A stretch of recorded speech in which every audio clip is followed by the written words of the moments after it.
আচ্ছা ঠিক আছে, এইটা অর্ডার করছি। আর কোনটা? এই রাহুল, হ্যাঁ দাদা বল। তোরা এটা কি শুরু করেছিস? কি করলাম দাদা? কি করেছি মানে? মেয়েটাকে এই বাড়িতে নিয়ে এসেছি পড়াশোনা করার জন্য। ও গরিব, নিজের পড়াশোনা চালাতে পারছে না, তাই ওকে এই বাড়িতে নিয়ে এসেছি।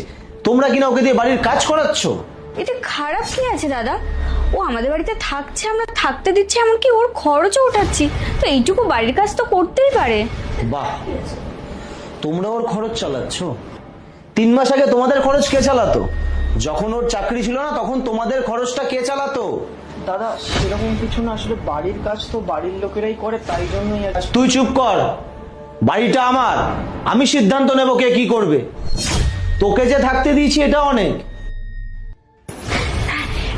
দাদা, আমি চাকরিটা পেয়ে গেছি, এক্ষুনি ফোন এসেছিল।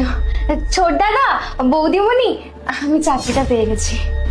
আমাদেরকে ক্ষমা করে দে রিয়া, আমরা তোর উপর অনেক অত্যাচার করেছি, বাড়ির সব কাজ তোকে দিয়ে করাচ্ছিলাম, আমরা নিজেদের ভুলটা বুঝতে পেরেছি। কংগ্রেচুলেশন আর সরি, এত কাজ করানো উচিত ছিল না তোমাকে দিয়ে আমার। না না বৌদি, এসব তুমি কি বলছো? আর তোমাদের ক্ষমা চাইতে হবে না, আর তোমরা তো আমার নিজের ফ্যামিলি। আর এই দেখো, আজকে আমি চাকরিটা পেলাম শুধুমাত্র তোমাদের দাদার আশীর্বাদই তো চাকরিটা পেলাম, বলো? আমি খুব খুশি।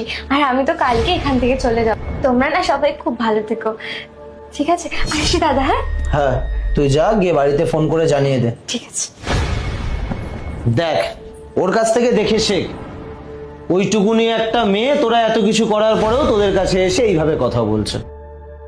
তোদের লজ্জা হওয়া দরকার দুজনের।